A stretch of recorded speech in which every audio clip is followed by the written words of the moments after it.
Walt here from StogieReview.com with an accessory review, and this time we talk about the Vertigo Intimidator lighter. Now, a few weeks back, maybe 6-8 weeks ago, I had a package from Steven from Lighters Direct. It had a couple of different lighters in it, and I put together a little video teaser talking about what I got in the package and that I was going to be doing these reviews as time progressed. Initially, I wanted to use each lighter exclusively for about, I don't know, 2 weeks, 3 weeks maybe, and then produce a review for each one.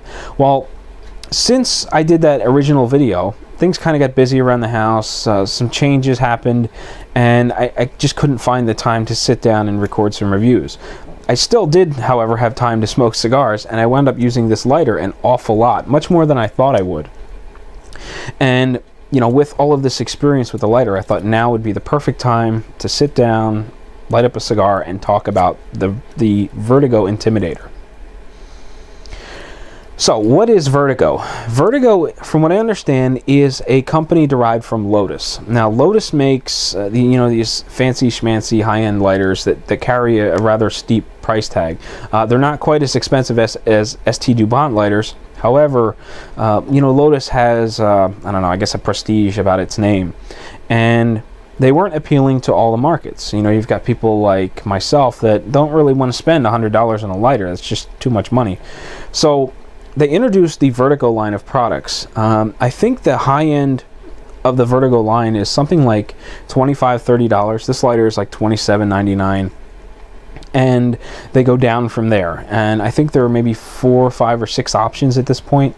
And all of them are touted as being well-made quality lighters at an affordable price, and I think that's great. I really like when companies come out with an affordable product, even if it doesn't have the Lotus name on it, which has a lot of reputation behind it. But knowing that they are standing behind the Vertigo product, it makes it all that more appealing.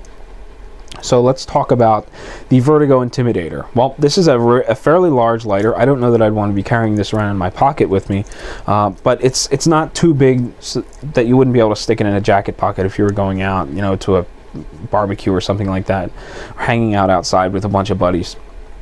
So this lighter actually looks a lot like the old Prince PB207 that I used to have, or that was actually a knockoff Blazer lighter, but it's got the same large fuel reservoir and has that same sort of look and feel, with the big body being the fuel tank and then the ignition switch being on one side so that you can kind of operate it like that.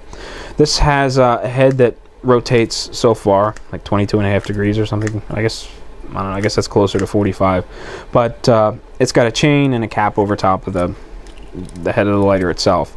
Now, this little lanyard thing kind of gets annoying. That was one thing I didn't like about the old Blazer lighter either. But inside, it houses 4 jets. Now, when I originally got this lighter, kind of block the camera so that it allows me to focus on this. Wow, amateur hour here. But at any rate, there's 4 large jets inside. And I don't know whether you can see it, but there are 3 metal barbs inside there as well. When I first got the lighter, I popped the cap off. I'm looking inside, and I thought, wow, that's kind of a strange ignition system that it's got three of these metal prods in there. So there's no butane in it, and I'm looking down the neck of the thing, and I'm hitting the button, and I noticed that the ignition system is off to the side and further down. So I wondered, what are those little metal things for? I fill it up with butane, and I hit the button for the first time. It lights up. I'm kind of looking at it, and I see that the metal things inside are glowing red, and then suddenly the flame turns red, and I thought that was the coolest thing ever. I probably wasted a half a tank of butane just screwing around looking at the red flame. After a couple of weeks, that wore off, and the glamour of the red flame wore off, and actually the red portion wore off too. It seems like the only time it turns red is when there's almost a full tank in there and there's a lot of pressure behind the butane. As you start using it, it wears off, and then finally it just doesn't turn red anymore. So I get a red flame, for a couple of lights after the initial fill up, but after that it just doesn't turn red anymore. It has a large fuel reservoir, and it has to because of those big 4, those large quad jets inside. And I'm averaging about 9 to 12 cigars per light. And you know, the lighter has some good and bad qualities about it. The good is that it's got a big, broad flame. If you're a large ring gauge smoker, you smoke 6x60s, you smoke, you know, the 6x56 or the 6x58, you know, those big fat cigars, this will light them really easily, you know, because of that large flame. However, if you're like me and you smoke a lot of smaller cigars, Lanceros, Coronas, Robustos, you know, 50 ring gauge and under, you find yourself struggling with all of that extra flame. And more often than not, you know, I've got the lighter cocked to the side and I'm trying to light the cigar with the very edge of the flame so that I'm not roasting the wrapper and scorching it. So, you know, it's good if you're a big ring gauge smoker, not so good if, you know, you smoke the smaller stuff. The other issue that I'm having with this lighter is it gets kind of warm, and because you got all that heat coming out of it, it doesn't take long for this lighter to begin getting warm.